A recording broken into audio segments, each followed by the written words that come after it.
आपण पाहताय महाधुरळा.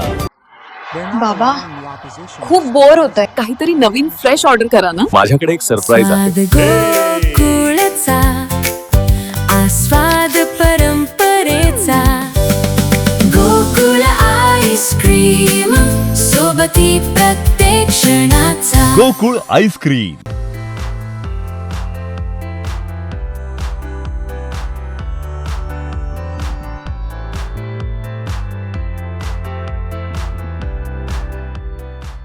हे वाद निर्माण करण्यामध्ये कुणाचा काय उद्देश आहे मला माहित नाही, परंतु माझी भूमिका मी काय सांगतोय की बाबा 5.5 लाख शेतकऱ्यांचं जीवनमान याच्यावर अवलंबून आहे, त्याला प्रायोरिटी माझी भूमिका असणार. पण ह्या शेतकऱ्यांचीच भूमिका म्हणून तुम्ही काय सांगाल? कारण सोशल नाही, मला वाटतं ते करणं संयुक्तिक नाही आहे असं माझं मत आहे. बायकॉट गोकुळ करणं संयुक्तिक नाही. अजून बरेच पाणी वाहून जाणार आहे, बरेच 2-3 महिने. आता अजून गोकुळची निवडणूक सुप्रीम कोर्टातनं लागलेली आहे.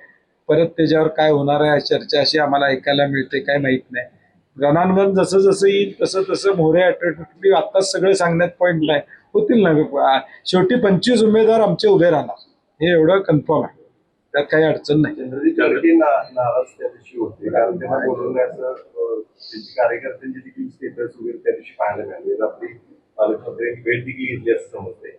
तसं या मी मागचं पॅनल करताना प्रत्येकाच्या घरी गेलो होतो, प्रत्येकाला सन्मान दिला होता, प्रत्येकाला बोलवून घेऊन पॅनलमध्ये त्यांच्या मर्जीप्रमाणे जागा देण्याचं काम प्रकाश आंबेडकर असू देत, चंद्रदीप नरके असू देत, संजय दादा आणि मी स्वतः प्रकाश आंबेडकरांना पहाटे भेटायला गेलतो आणि त्यांना भेटलो. राजेश पाटलांना भेटायला मी स्वतः गेलो.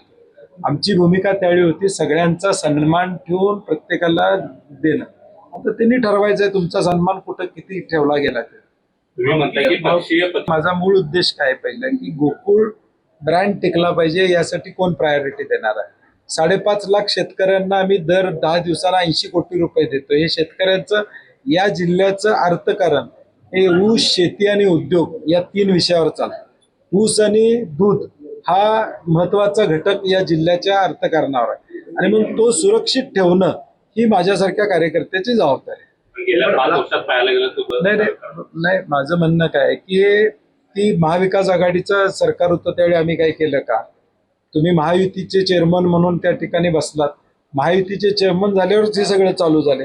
म्हणजे त्यांच्यातल्या भांडणाचं नुकसान गोकुळवर होऊ नये एवढी आमची अपेक्षा आहे. जिल्ह्यातले नेते कुमकुवत आहेत हे दर्शवतं. तुमच्या जिल्ह्यातल्या नेतृत्वांमध्ये कुमकुवतपणा आहे म्हणून तुम्ही करू शकत नाही.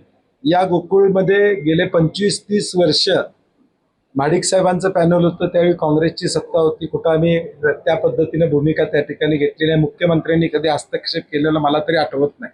म्हणजे विलासराव देशमुख साहेब असतील, अशोकराव चव्हाण साहेब असतील किंवा सुशील कुमार शिंदे साहेब असतील, पृथ्वीराज चव्हाण साहेब असतील, कधी हस्तक्षेप केलेला आम्ही तरी ऐकलेलं नाही. परंतु आता जिल्ह्यातलंच नेतृत्व कुंकवत असेल तर मग राज्याच्या नेतृत्वाला हस्तक्षेप करायला संधी मिळते. मुळात प्रशासक नेमण्याबद्दल मुश्रीफ साहेबांनी मुख्यमंत्र्यांना 22 वेळा सांगितलं होतं की प्रशासक नेमू नका म्हणून अशी चर्चा आहे. ते 22 वेळा त्यांचं ऐकलं का नाही मला माहित नाही, अजून ऐकलं.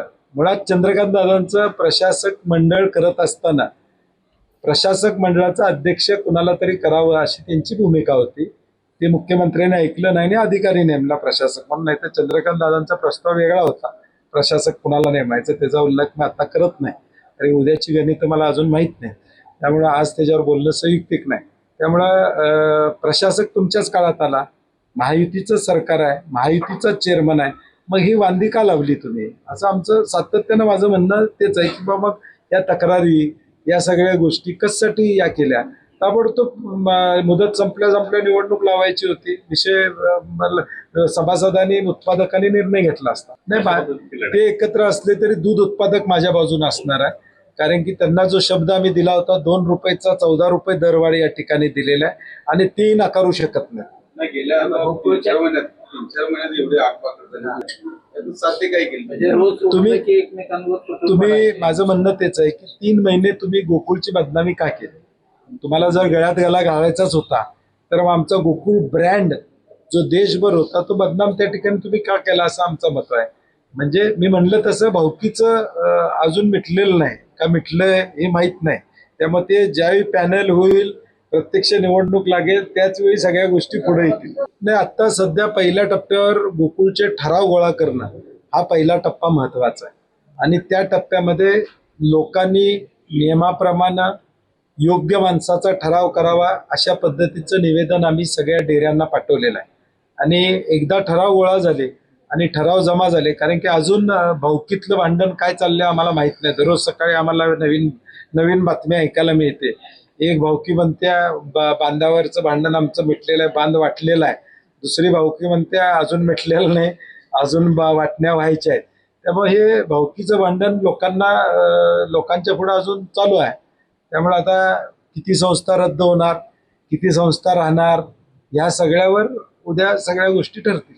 समविचारी नाव आपल्या नाही, शेवटी तुम्ही बघितलं तर गेल्या 30-40 वर्षामध्ये पश्चिम महाराष्ट्रामध्ये विशेष करून अगदी पुण्यापासून सोलापूर, सांगली, सातारा हा कोऑपरेटिव्हचा बालेकिल्ला राहिलेला. इथं पक्षविरहित सहकारी संस्थांच्या निवडणुका लढवल्या गेल्या म्हणून या संस्था टिकल्या.